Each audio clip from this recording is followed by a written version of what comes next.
حدیث پاک میں ہے کہ ہر چیز کے لیے ایک راستہ ہوتا ہے اور جنت کا راستہ علم ہے۔ بسم اللہ الرحمن الرحیم۔ السلام علیکم ورحمۃ اللہ۔ پیارے بھائیوں، آج ہم سنیں گے کیا بیوی کا دودھ پینے سے نکاح ٹوٹ جائے گا؟ پیارے بھائیوں، بیوی کے پستان کو بوسہ دینا جائز ہے۔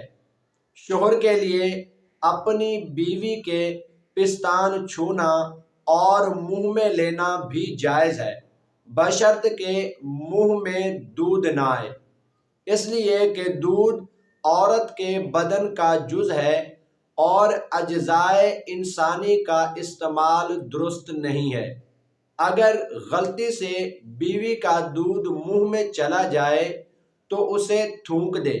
بیوی کا دودھ پینا حرام ہے۔ اگر بیوی کا دودھ منہ میں چلا جائے یا بیوی کا دودھ پی لیا تو اس سے نکاح نہیں ٹوٹے گا۔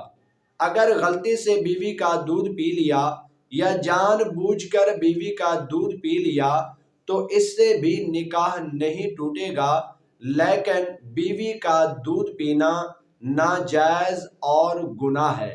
اگر کسی نے جان بوجھ کر یا غلطی سے بیوی کا دودھ پی لیا تو اس پر توبہ کرنا ضروری ہے، لیکن اس سے نکاح نہیں ٹوٹے گا۔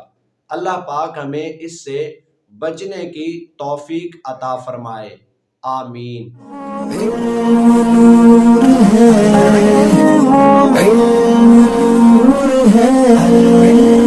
حدیث پاک میں ہے کہ ہر چیز کے لیے ایک راستہ ہوتا ہے اور جنت کا راستہ علم ہے۔